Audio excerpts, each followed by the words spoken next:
I've been in Kingston since my parents brought me over here on a boat. So I was literally going to go back to England to go back to university, but I chose to stay here. I spent a year at KCVI where I may have met several musicians you probably have heard of over the years. I'm very passionate about sharing those experiences with people. And if at the end of the day everybody leaves with a smile on their face, I know I've done a good job. In this week's episode of Support Kingston, we've got a very special guest and we're going to do some interesting things. As you can see, we've got some things to taste and we're going to welcome to the show Ian Nicholls. Welcome. Good afternoon. You may recognize Ian. He may have pulled you a pint at the Toucan over Christmas. You may have seen him at Tango over the years. You may have seen him on a wine tour in Prince Edward County. Ian owns County Sips. Ian, how long have you been in Kingston? I've been in Kingston since my parents brought me over here on a boat, well, maybe actually a plane, back in 1982. So I spent what I consider my entire adult life here in Kingston. I was at school for a little while out of town, but predominantly here since 1988, of which I just spent 37 years of being part of the Toucan as a bartender, owner, manager. And yeah, it's been a while. I love Kingston. So that your parents brought you directly to Kingston from England? Our parents brought us directly to Kingston. Yeah. And what is it about Kingston that's made you stay here for the whole time? Wow. I think it was a beautiful place. I had a lovely summer here when we first came here. So I was literally going to go back to England to go back to university, but I chose to stay here. I spent a year at KCVI where I may have met several musicians you probably have heard of over the years and still have great friends from my 1 year at KCVI. And then I disappeared for a while, but I came back to Kingston and have been part of the hospitality industry here since 1988. Wow. I love it. One of the industries that Kingston's really well known for. You must have a lot of really interesting memories and stories. We've got so many memories, so many events that we've had at the Toucan, at the Tango that I've been involved in on a social manner. I was involved in the sailing world for a number of years as well. And, you know, part of small little tiny get-togethers for 8 to 10 people to rugby internationals that I've been involved in where we'd have 10,000 people at these events or, you know, being involved in Cork back in the 80s. And we'd have sailors from all over the world. So it's been fabulous, a fabulous experience. And my predominant thing these days is County Sips. So how did you move from beer to wine? What was that journey like? That journey's been an ongoing thing for all of my life, right? My parents allowed me to have beers when I was a young boy. I grew up having dinner with my parents and getting to have a glass of wine. Yeah. Many years ago, there was a bunch of us through the Toucan whenever we'd have sort of friendship dinners or hanging out for the night. Oh, Ian, go to the liquor store and purchase some wine. So I did. And then when we owned Tango, at the same time that Tango was being created back in 2001, a lovely lady named Catherine Langlois was creating Sandbanks Winery, which I'm sure is a name a lot of people have heard of. And through our friendship, she brought me along for the ride, as so to speak, and started getting me involved with Sandbanks Winery. I used to host tastings of their wines here in Kingston and around the area. And through her and her partner, her husband at the time, Rene Lorenzo, he took me out into Prince Edward County. So we'd spend many days there and we'd just go touring around and getting to know everybody. I believe I was the first person to serve Sandbanks Baccarat Noir in a restaurant. That has been rumored. Mm-hmm. Was Sandbanks the first winery? No, it wasn't the first winery. The first winery originally was created in 1995 by a German gentleman who created Wapus Estates Winery. Then back in sort of 98 to 2001, about 7 to 10 other wineries started growing up there. And then that was sort of the second wave. The first wave, 98 to 2001 would have been the second wave. And we started to see great companies coming in, for example, like Closs and Chase. What was Casadea way back then would have been Pedalston's. Rosal Run was around at that point in time. Kente was there. So was Sugarbush. and several other places, right? There was a and then in 2007, VQA established Prince Edward County as a VQA region, i.e. a region of distinct flavor and taste. So you could differentiate that wine from other VQA regions. And in that point in time, there was Lake Erie, North Shore, and the Niagara Peninsula. I was going to ask, so there are only 3 designated regions? There are 3 designated regions within Lake Erie, North Shore, and also Niagara Peninsula. There are sub-appellations as well. Okay. Prince Edward County, as of yet, doesn't have any. But who knows? Maybe down the road, we'll get a few more wineries. There's about 40 odd there right now. But it's wild to think that that's a fairly recent development. And having those wineries in the 90s is not that. No, it's not that long ago. So the oldest vines in the county, you're looking at pretty much 30 years right now. A lot of vines are in there 15 to 25 years of age. And it's said the vines don't reach adulthood until about 35 years old. So we're about to see the best wines. We're about to see it coming up. And, we look around the world, wines have had, Prince Edward County have had international recognition.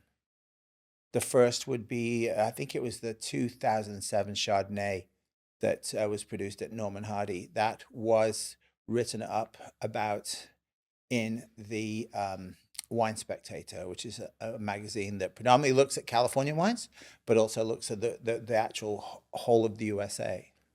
Since those days, we've had Stanner's Vineyard, Broken Stone Winery, Clausen Chase Winery, or Clausen Chase Vineyards, Rosal Run, have all been featured in the Decanter World Wine Awards for Pinot Noir and Chardonnay. So, I mean, that says a hell of a lot, right? And you like them too, and you're a sommelier of some note. I have been trained, yeah. I was a trained sommelier through the Algonquin program, the Algonquin College program, that is. I've also done a lot of studying through WSET. I've done studying through the Champagne region. I'm doing one right now with Chianti Classico. I've done studying with Rioja. I'm going to do another Spanish learning system in the fall too. So I mean, I'm constantly learning about that because I love these wines. So there's a lot of people you're getting a lot more visitation and tourism into the county that is specifically around the wineries now. Yeah. But there's still a lot of people that are not trying that wine. They're staying to like the old world wines. Maybe they come as far as California. Maybe they're getting Australian wines, South American. But what is it that drew you to the county wines before everyone else? Well, for me, the most important thing, this is a brand new emerging area, right? And it's so nice to watch things grow. And as we slowly gracefully age with a little bit of gray hair in our heads, after now being involved in the county, in the wine part of the county, and watching it grow and watching the wineries grow and excel for the last 25 years, it feels fabulous. And I think to me, being an emerging region, starting off with Catherine and Renee starting Sandbanks and watching that initially grow, and then reaching out and working with other guys, not necessarily working with them, but following them, like Rosal Run, for example, Norman Hardy, Stanners, Hinterland, Clausen Chase Vineyards. It's absolutely fabulous. So let's go back in time a little bit more. Tell me about an event or a concert or something that happened at the Toucan that sticks in your memory. Holy jumping. Well, there's a couple of concerts I could think about. One of them, I'll give you a little list of a few. One of them was when we had Big Sugar play, like around the 22nd of December, way back when, and nobody was there. So it was literally a very private show and very loud. Other great shows, we were very fortunate to have the Tragically Hip play there on a random night before they went and did a tour of Australia, and they really wanted to work in a smaller venue to see what it was going back, because when you go over to another country for the first time, you're not sitting in 10,000 people places. So that was very cool. It was a very busy night. So they were already huge in Canada. Yeah, I think it was Trouble in the Hen House might have been that album, right? So they had established themselves at that point in time. And so it was a bit of a big deal for us. and I'm very thankful for that to have happened. Other great things, the Shuffle Demons. Do you ever remember Spadina Bus from the mid '80s? That was a really funky jazz band. A lot of they play a lot of saxophones, and they were very cool. But one event that really does stick out in my memories as being one of the top events would have been an NDP announcement event several years ago. With Mary Rita Holland was running for the NDP for the Kingston and the Islands area, and at that point we had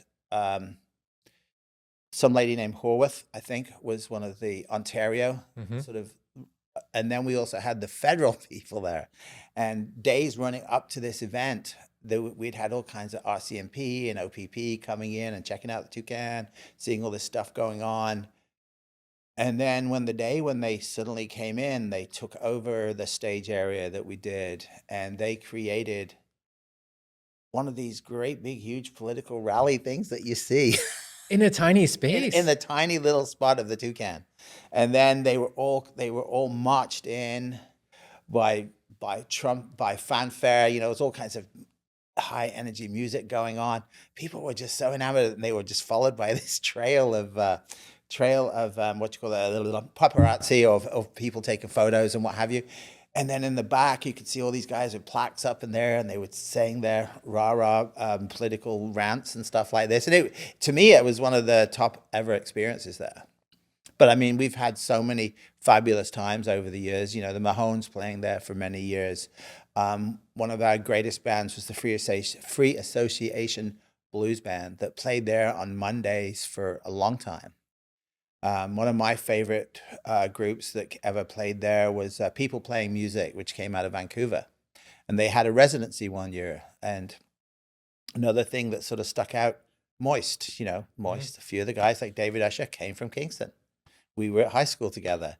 And when they decided they wanted to take over the Canadian music scene, they came in and they said, hey, we want a weekly gig here for the next 4 months.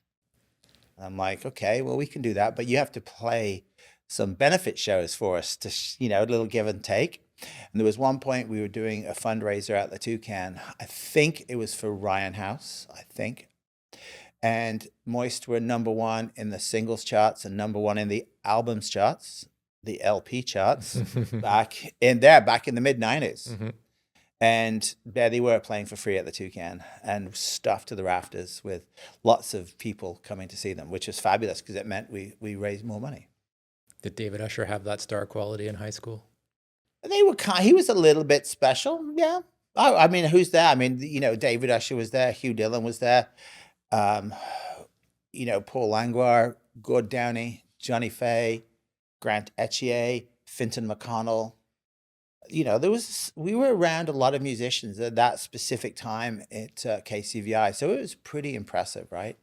And the Toucan was the proving ground. That's where they all went. After 1986, when it started to come out, we did a lot of new stuff there. It was very cool.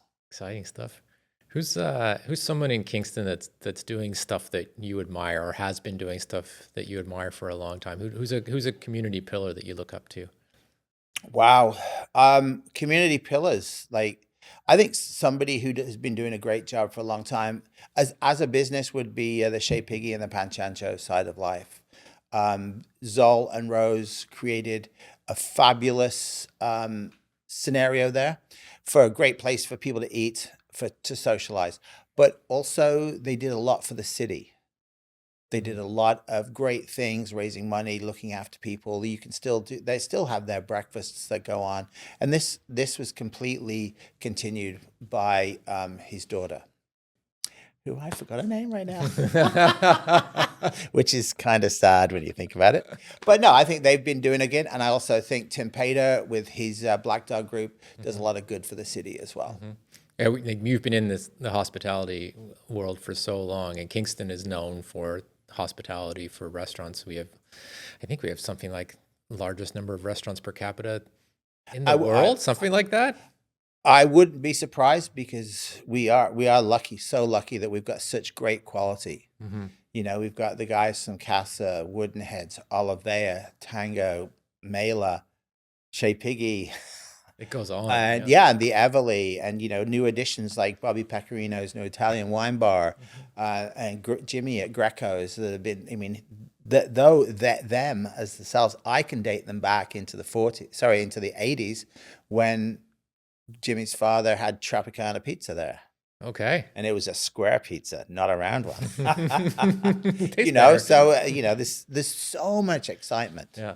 So what's every time I walk downtown, there's something new to go check out. There's a new place to try. What's a meal you've had that you think everybody should go try once? Oh, good grief. Well, there's a lot of fabulous restaurants downtown. I'm not asking you to pick your favorite. No, You're no, not no. being. I'm just trying to think here, because that's a very hard thing to answer for me personally. Doesn't have to be the best one. Just one that you think that maybe not everybody has tried and they should try it once. Well, you know what? I think you should go to Amadeus and do some schnitzels. Brian's been cooking up there for a storm, and I believe his father was for many years prior to that. And Amadeus is a little bit of a secret hiding place. And in the back of Amadeus, which is just a tiny little storefront on Princess Street, at the back they have a beautiful garden where you can sit down and you can have great big steins of beer and eat sausages and have schnitzel and spatzel, and it's just a fabulous little spot. I used to live above it in my 20s, so I know it well.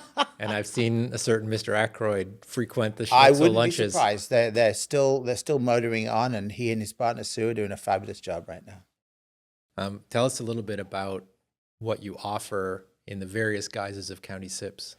So County Sips offers a classic County Sips wine tour, which for many years has involved, we go as a group of folks. We spend the day with either myself or Chris, my other tour guide, who does have some great wine knowledge as well. He's been working on that for the last few years. And we spend the day in the county, whether we're leaving from Kingston or from Gananoque or Trenton or Belleville, whatever, or even I'm picking up in the county. And we just typically go to 4 wineries, and we have a lunch there. And one of my greatest lunch friends is a lady named Sarah Harrison, who she has a product called Cressy Mustard. You might notice right on the table here, we have some Cressy Mustard Chardonnay. It's a Chardonnay mustard. She also has a series of mustards. And we also, part of our lunch is our deal. So we have a complete lunch there. We do a family style lunch where we all share a lot of local produce, ranging from beautiful fresh salads that she brings in a lot of vegetables, fruits from the county into her shopping, even the fact of things like chicken wings and the chicken we have with our things, and the fish. The chicken comes from her brother-in-law's chicken farm. The fish comes from her father's endeavors as a commercial fisherman. Typically, we're doing perch, pickerel, occasionally sunfish. Ooh, nice. So we have those in fish tacos, which are just fabulous. And then if there's a little dessert action going on after our lovely little meal, it's typically a product from one of the other bakers and product makers in the county. And she really does, in her actual market, it's the Cressy Mustard Market and Cantina, she features a lot of products that come from local producers. And you also have a tour around Kingston. Yes, we also do what we call City Sips. City Sips is a little wine adventure with me taking on a little wander downtown. We'll go to 4 spots, of which we will sample 2 different wines at each spot, and we'll sit and chat about them and discuss how they're produced, what their flavor profiles are like. And it's a great little adventure because, have you been to the Frontenac Club? Have you been to Pecorino's? Have you been to the Everly Bottle Shop, or have you ever been to Greco's and eaten Greek wine and had flaming cheese, aka Saganaki, while we're in there, right? Or if we go into Tango Nuevo and enjoy some Spanish wines with some chorizo manchego, it's just a lovely little way to get around town. It's great for new folks who are new to Kingston and haven't seen things, but also new to if you're in Kingston and just have a lovely day out. Fantastic. Afternoon out, that would be. Anything else County Sips is doing? County Sips, we also offer a wide array of at-home tastings. I've done a series of at-home tastings for personal people. We've done New Year's Eve celebrations. We've done family Christmas celebrations. We've done birthday celebrations. I've hosted boardroom tastings for folks as well, where we'll bring in 4 to 6 wines. We'll bring in some cheese accompaniments and what have you. There's a lot of the cheese I bring in, specifically cheese and chocolate when I do these tastings, is all sourced out of Cook's Fine Foods downtown. So we keep everything as local as we possibly can. Also, as you can see, there's some cheese in front of us, and these cheeses specifically come from Lighthall Vineyards, which is located in Prince Edward County, and they produce, I think, 13 different cheeses, all from sheep's milk and the sheep from just north of Belleville. So, again, we're just trying to keep a lot of locally sourced, fabulous products. Mm-hmm. So I've done the wine tour with you in the county. It's on my list to do the walking tour, and I haven't done the in-home. So we're going to do the in-home now. We're doing it, yeah. In-home at Support Kingston. We're going to look at some cheeses and some wines and some mustard, and there may be some other treats coming too. So yeah, let's get to it. Let's give us your in-home So experience. right now we've got this is a Pinot Gris. This is from Hubs Creek. Hubs Creek is a little tiny winery owned by a lovely man called Battista Calveri, a good Italian guy. He's very passionate. He's very fun. I love tasting with him. I think this is his 23. I'm just going to check here. This is 2024 Pinot Gris. So as you can see, if we look on the white background here, this has got just a little smidgen of color, right? Mm-hmm. Yeah. So it's the actual Pinot Gris. It's not exactly a translucent gray. It actually has a little bit of a copperish, orangey, purple hue to it. Mm-hmm. So when it's being pressed, there's going to be a little bit of skin contact in that, which just gives it that little hint of color. And this wine won a bronze medal at the All Canadian Wine Championships, which were held back in June. Fantastic. It's beautiful. It's fresh. Pinot Gris is slowly becoming, in my humble opinion, one of the standout grapes in Prince Edward County. Whereas majority of vineyards grow Chardonnay, Pinot Noir, and a few others. But the Pinot Gris, the quality of the fruit in the last couple of years has been absolutely fabulous. What other countries, what old world wine is associated with the Pinot Gris? Pinot Gris, specifically Alsace. So the northeast section of France, where you might find drier Pinot Gris or all the way up to different levels of sweetness. Okay. And how does this compare to that? What's the different type of flavor profile? Well, I would say our wines are a lot drier. They're probably in the regions, they could be in the region of maybe 7 to sort of 10 or 11 grams per liter of sugar. Whereas if you go into the sweeter styles, you could be up in the 25 to 30 grams per liter range, depending on where you're at, which gives them, it's a little lower in alcohol, but very, very viscous wines. Okay. Buying Pinot Gris, Grand Cru Pinot Gris Premier Cru Pinot Gris from the Alsace region is well worth a little adventure, because there's so many wines out there we don't try. Mm-hmm. And what makes the difference in the flavor profiles? Is that the soil, the weather, all of the above? It's all of the above. It ranges from the weather. I know climate is changing slightly or a lot depending on where we are in the world, but climate is still moderately consistent. Canada, especially Prince Edward County, is considered a cool climate. We've got the water all the way around us. It keeps it cool. It helps in the winter, moderating the temperature. In the spring, if it's really frozen, it can lower the temperature more than we'd wish to. However, we have a small growing season. Cool climate refers to the fact that from bud break to harvest, it's about 150 days. And the average temperature is 16.5 Celsius or less. Mm-hmm. So right now we're above it. And I can assure you a few months ago, we were below it. Right. So, all of these averages have to go. And I'm sure as time moves forward within all the sort of equilibriums of the different regional climates, things are going to change. We're getting a little bit warmer, but nevertheless, we're still having cooler winters. You know, we haven't been in the minus 25s or anything for the last couple of years, but it could change. Who knows? But we have a nice growing season right now with all of this warmth we've had for the last month or so. It's good for encouraging growth with the grapes, encouraging vitality with the rooting systems of the vines within the terroir or within the actual soils and the deep limestone and the water hiding very far beneath us. But nevertheless, this weather is starting to give a little effect on things. But it's all, I mean, one year it could be a little warmer, another year it could be cooler. So one of the big factors in warmth is creating the sugars in the grapes.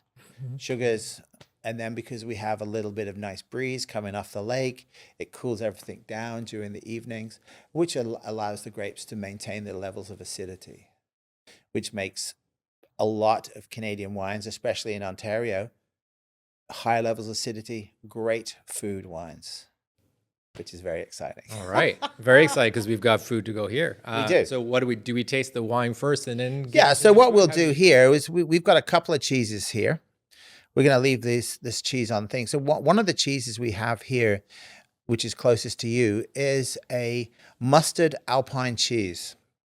The Alpine cheese would refer to the fact that this is a Gruyere style, which is from, again, the Alpine region, the sort of Alsace region of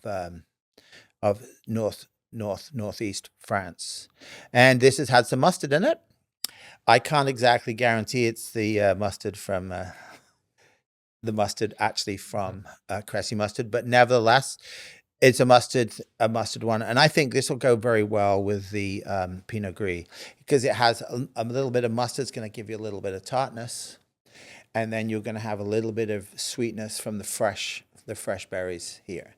So it's going to give you a lovely blend, and then of course the acidity will go very comfortably with the milk fats in the cheese. Okay, so how do we do this? So I'm going to suggest, number one, take our little glass. On the table, we give it a little swirl, and that helps release some of the aromas. Put your nose right into that. And all you smell, I just smell fresh, summery things. Yeah. Yeah. It's almost there's almost sort of an apple cider. It's I'm sort getting of off that. There's sort of an orchard fruity, very much peachy. Yeah. Oh yeah. It's a little astringent. Oh, that's beautiful. And then just take a little sip. Take a little sip, swill it around your mouth. That way it'll just recondition your mouth. And then after that, take another sip, and that could be your qualitative analysis. Okay. Woo. 2 sips. All right.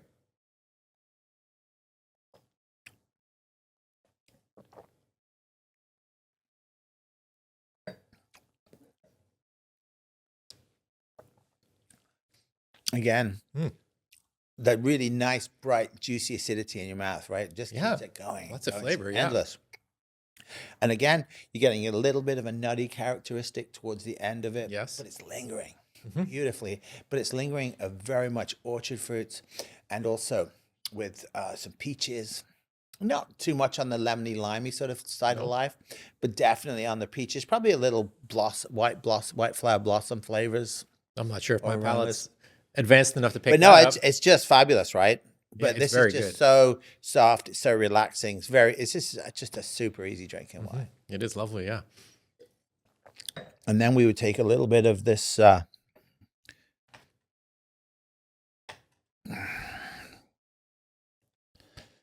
we are. Thank you.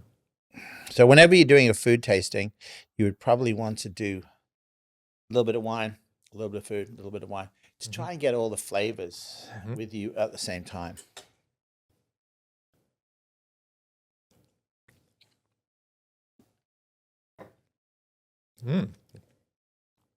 Crunchy mustard seeds.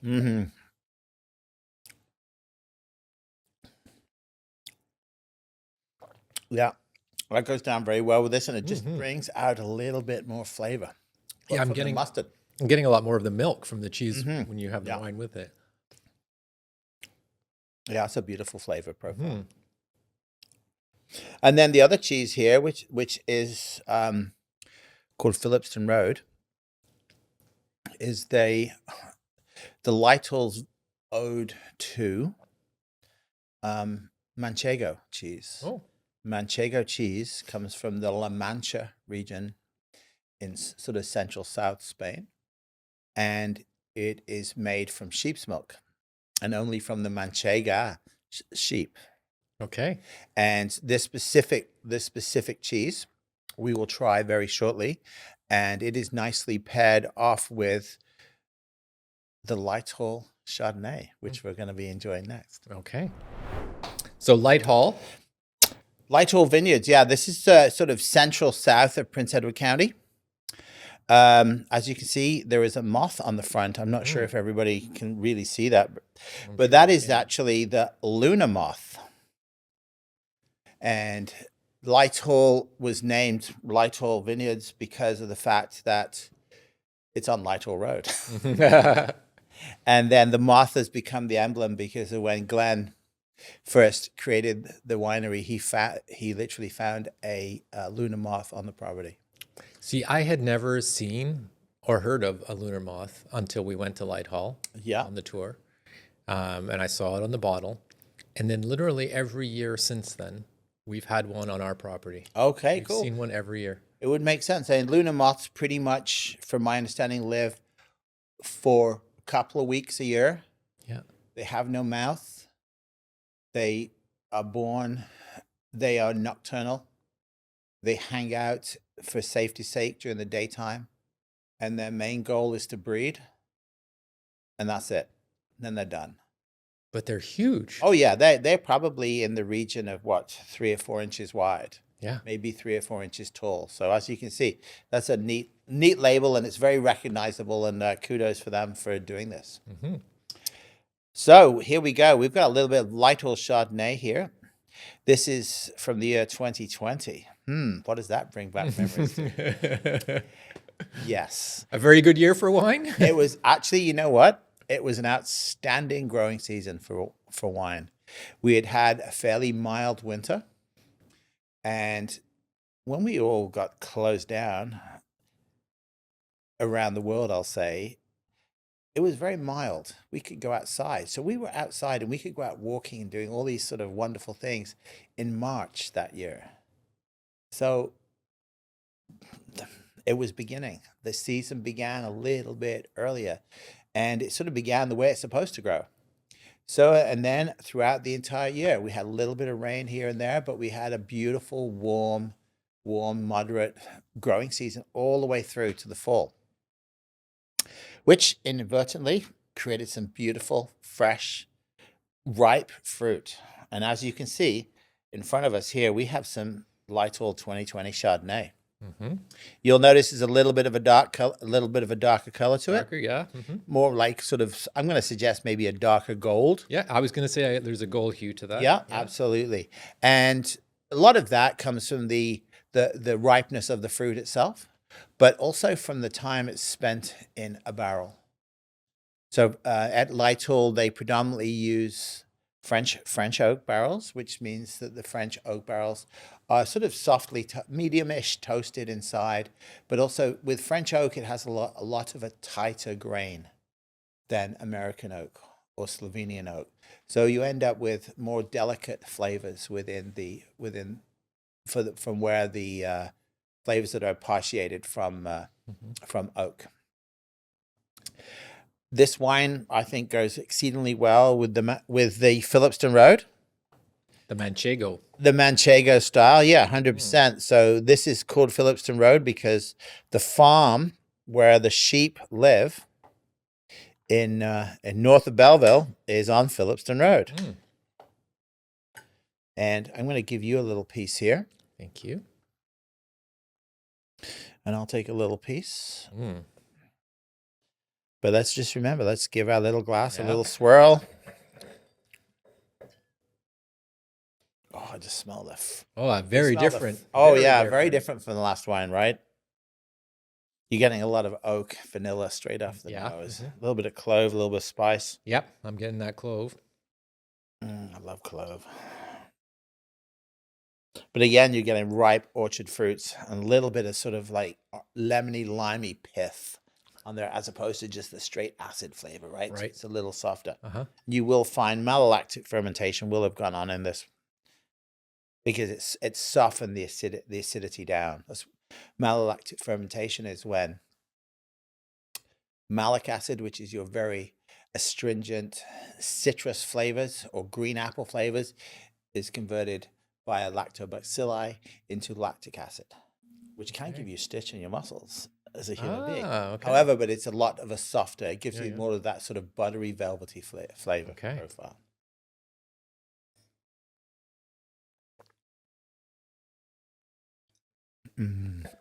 It's just beautifully soft, isn't it?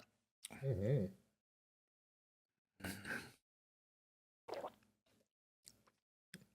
A much deeper flavor. Oh, incredibly rich. This is a very rich wine, and this goes just beautifully, but it's still, you've got a lot bigger body weight to this wine, but nevertheless, you've still got some beautiful acidity. Mm-hmm. Absolutely rippingly beautiful acidity. And again, it matches very well. Nice bit of a richer flavor. The cheese has a bit of a richness to it. And that's these sort of matching flavor profiles. I really believe so.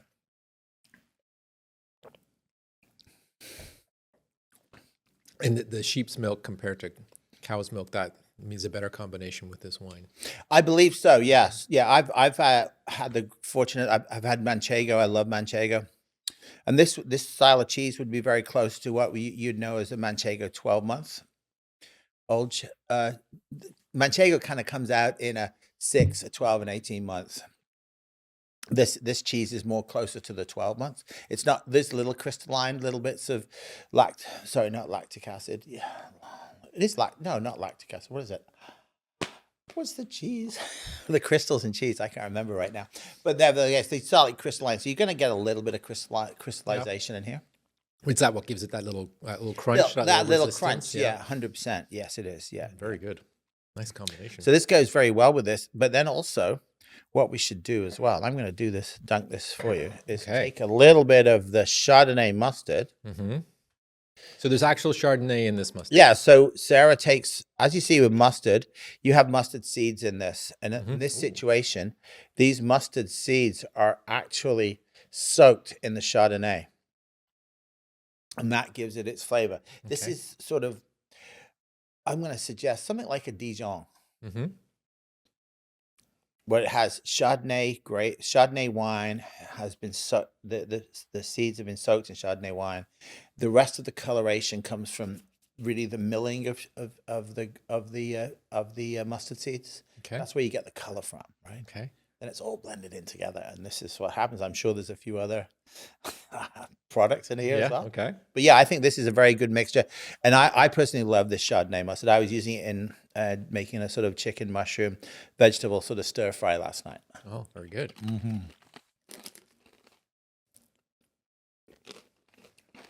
It's got a punch. Oh, it does. Have a little sip of that with it. It's just heavenly.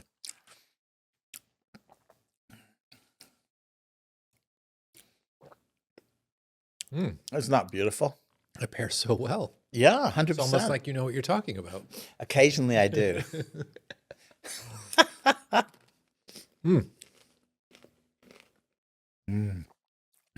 Yeah, it's a beautiful thing.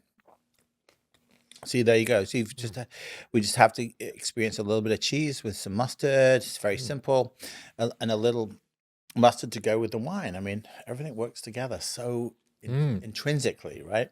I think so often when we're eating and drinking, we don't slow down and we don't take the time to savor each bite and the combinations and think about what goes with what. Just like, this is the wine I normally drink. This is the food I normally eat. And we don't actually think about it. We just gluttonly. Yeah, right. Like but whereas having foods, I mean, one of the things I do on the walking wine tour when we go to Tango for our little tasting there, we have Manchego cheese, we have chorizo, we have an oil, a little bit of a spicy oil with some balsamic in it, a little bit of toast, grilled baguette. I present 2 wines with that, one being a Verdejo and the other being a Rioja.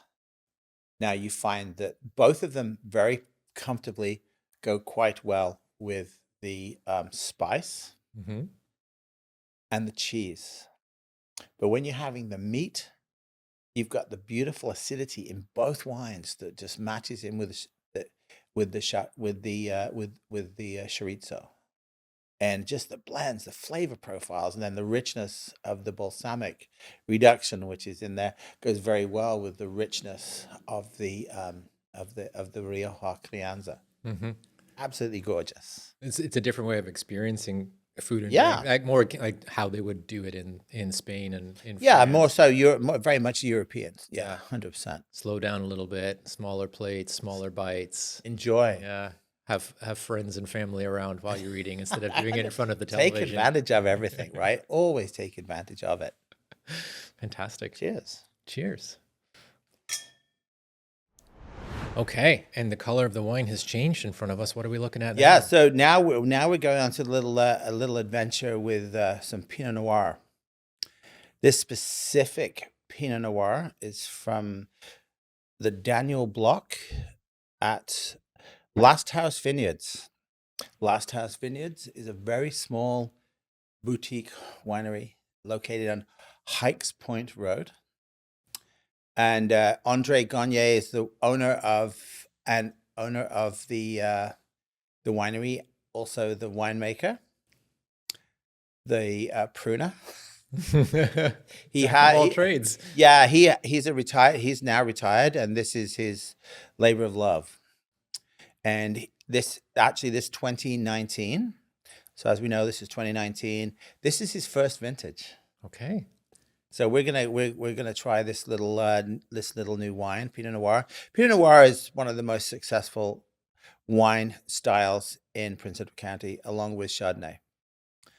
And I figured we would do some Pinot Noir since we've just had some Chardonnay from Lytle Vineyards. Now we're going to go on to Pinot Noir so Lytle is down in the south central. Now we're back onto the hillier side of the west side of Prince Edward County. Last House Vineyards is literally right on the lake. You know, for those who know where Sandbanks Winery is, there's a little road you turn left onto if you're going west. From there, it's called Hikes Point Road, and literally right there is where Last House is. Now, so this is Daniel Block. This is the original plantings that he did, and this is very exciting. So we look at this, we're seeing a lovely little, I'm going to suggest almost a garnety sort of color, but you'll notice it's quite light. It is, yeah. Pinot Noir typically is a lighter colored wine, and because of that, the skins are a little thinner. Okay. So when it's going through its maceration and fermentation stage, the amount of color that's actually being deposited from the skin into the juice is a lot less, which also means it's probably got a lot less tannins in it. So for those of you out there that don't like tannins, Pinot Noir is a fabulous alternative, because a lot of these wines, they have so much complexity on the nose, and they have so much complexity in the taste profile. And if we sort of take this glass and we sort of tip it slightly on our sides here, we can really see it's very translucent. You can see straight through there. But one of the things I'm noticing is there's a little bit of an orange hue. If you look at the apex, you're seeing a little bit of an orangey sort of almost peachy, brickish. Yeah, hue. brickish. Yeah. So this wine now is just showing a little bit of age. You know, this wine was harvested in 2019. I would suggest it probably it would have gone maceration 3 or 4 weeks, maybe a little bit longer, which is literally when the fermentation would have gone on as well. And then it would have gone into barrel for another 18 months. And Andre's he probably only had maybe 1,000 liters of this. So as you can imagine, there's not a lot. It might not have even been that much. I'm not 100% sure. But so far, he's starting to win some medals for his Chardonnays and some of the other products he's been producing. Amazing. So it's fabulous wine. So let's give it a whirl. Make sure we give it a good swirl around our glass. White and red the same way? No Always. difference? Yeah, just give it a good swirl.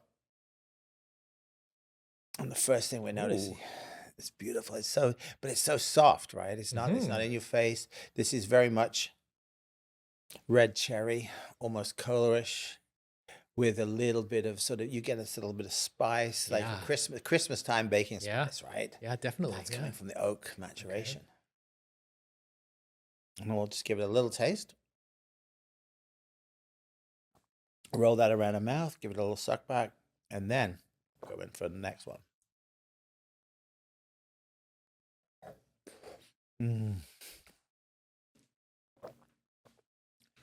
And we find those beautiful red fruits, a little raspberry, a little cherry, a little cranberry.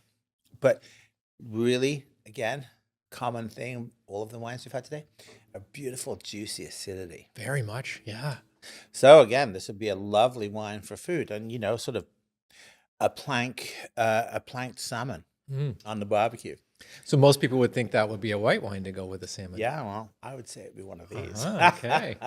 And I wouldn't put maple syrup on this, but if you just did a little slathering, just a tiny bit of maple syrup on it, and sort of gave it a little bit of a glaze, this would go down very nicely. Oh, I can see that. Either salmon or trout. Oh, yeah. But this keeps its flavor. This is lasting for a long time. Yeah, yeah. 100%. And you figure in 2019, this was literally Andre's first vintage. And so he's still got a good 24 years to go before he's really hitting his straps. Yeah, so he's probably got another 20 years to go before he's sort of getting up there with the age of the vines. And these vines are meticulously looked after all the time. This is fabulous. I'm tasting the barrels. You're gonna get a little. See, you start tasting the spice, right? And then specifically with Pinot Noir, I always find there's a fair amount, because they're predominantly using French oak.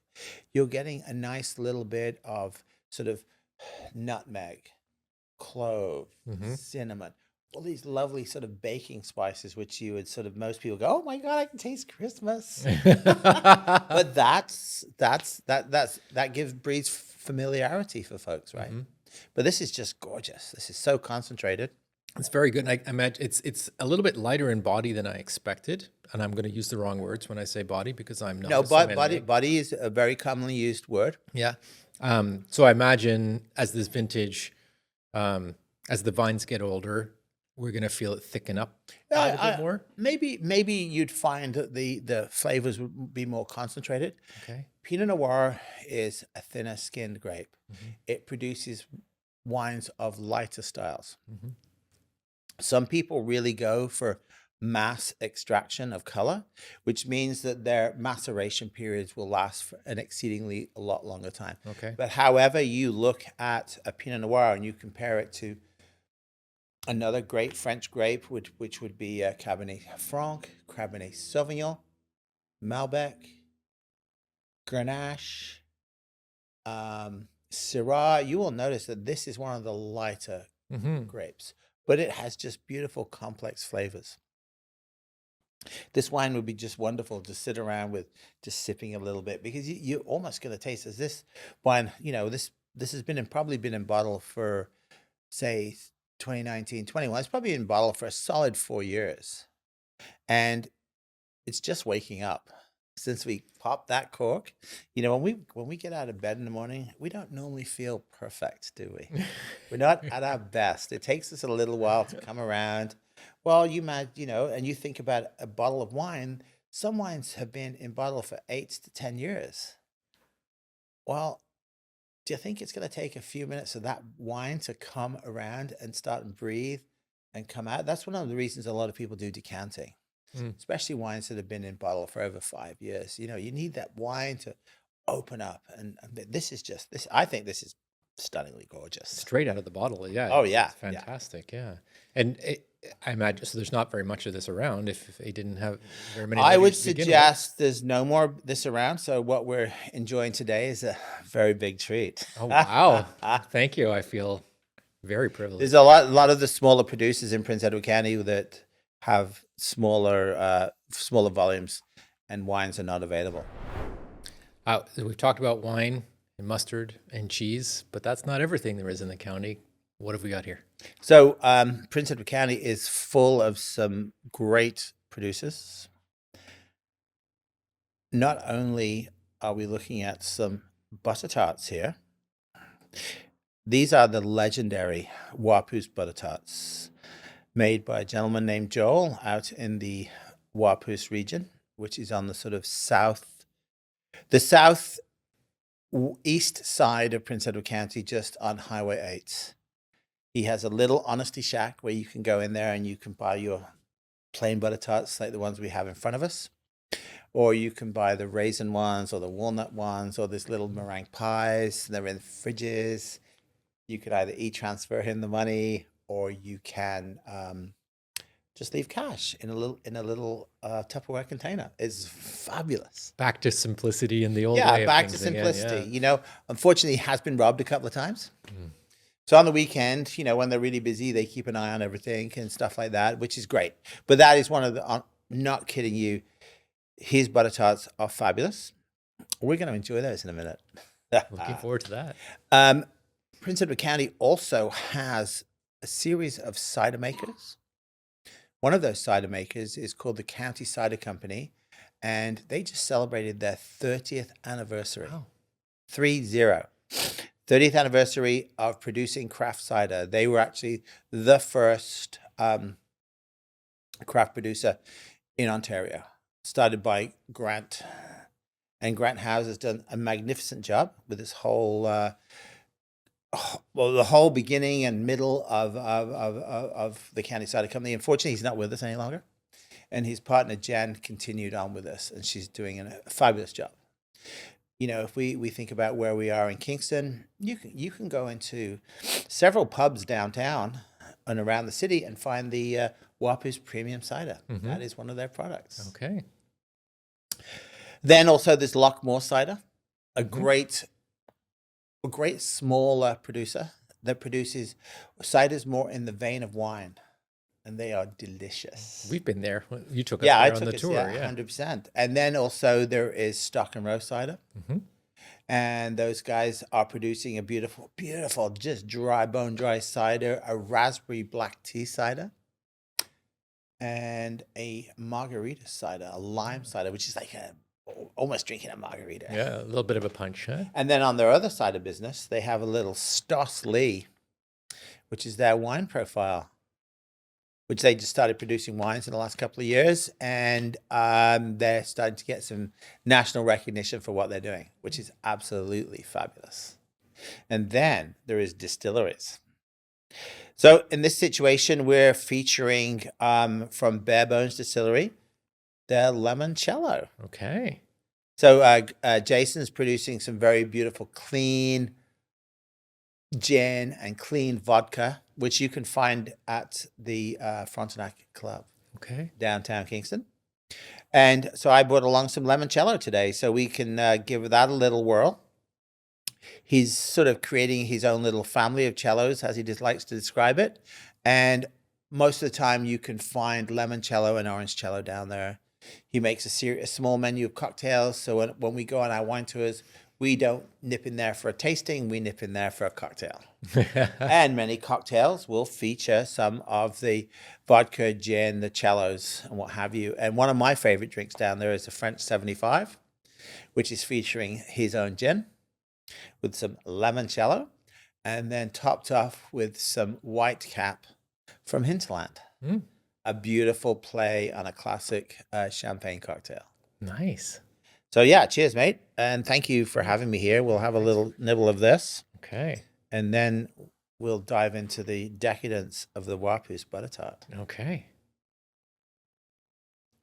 Mm. Wow, sweet. Isn't that delicious? So sweet. Lemony, delicious, on the rocks, a little bit of soda, a little bit of tonic water, something like that. Uh-huh. Oh, yum. But it is delicious. A fabulous thing to be making cocktails with. Now, let's have a look at this little creature. Okay. Oh, look at that. Oh, look at that. Just all sugary goodness. All made down in Wapoos in Prince Edward County.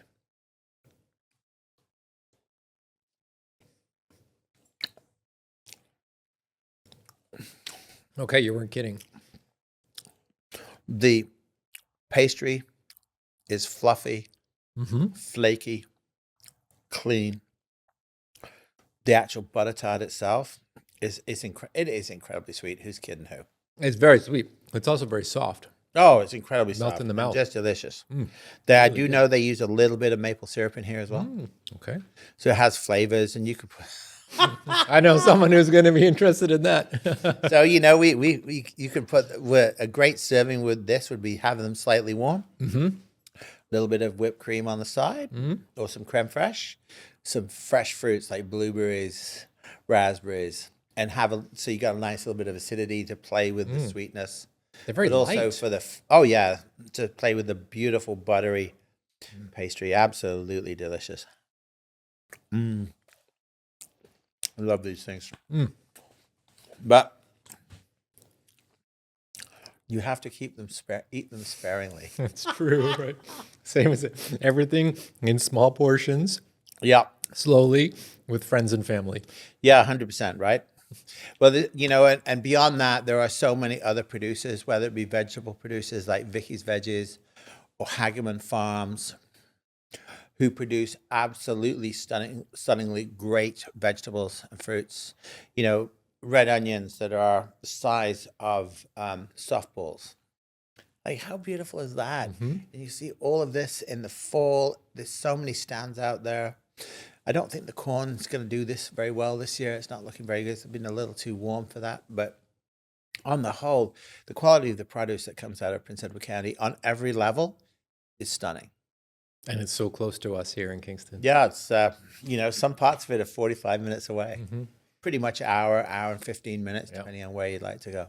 Yeah, another piece of luck for us as Kingstonians. Oh, 100%. You can go out there for 3 or 4 hours, have a beautiful drive, especially if you take Highway 33 and you go down past through Bath, and you've got the lake on your left-hand side, and you go past through Bath, and then you go in. Oh my goodness, you might pass the little Loyalist training post With the goats. with the goats on the roof, right? That I find hilarious. Then taking the Glenora Ferry. And then, after that, the Glenora Ferry, you can nip right into Picton and be downtown Picton, or you can nip out and go by Lake on the Mountain Resort, which is a beautiful site too. And then you carry a little bit further, that'll take you down to Bongard's Crossroad, which would take you down to the County Cider Company. And also from County Road 7 down to County Road 8, which is where Wapoose is, where you might find butter tarts and mustard and the Wapoose Winery. but none of us have to memorize this because they No, can you just don't. jump in the truck with you and you can take them there. 100%, right? We look after everything all day long. One fee,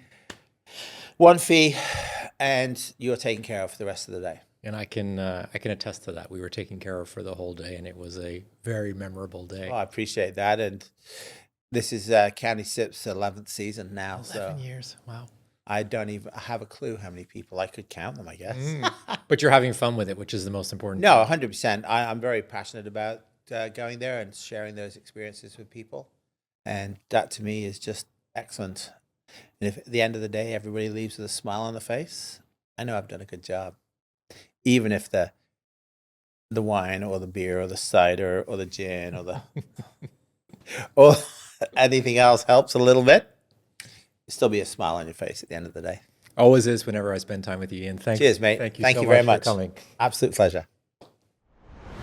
Well, this has been an incredibly enjoyable Tuesday filming this. We have to go back to work now and get through the rest of the work week after all that fantastic food and drink. It's amazing that we have such experience, such knowledge, and such generosity of spirit right here in Kingston.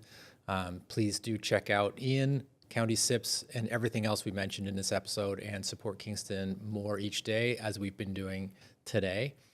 Please take the time to like, subscribe, hit the notification bell. It really helps us out to get this out to more Kingstonians and share more of this knowledge and wealth of local produce with Kingstonians. And as always, thank you for supporting Kingston.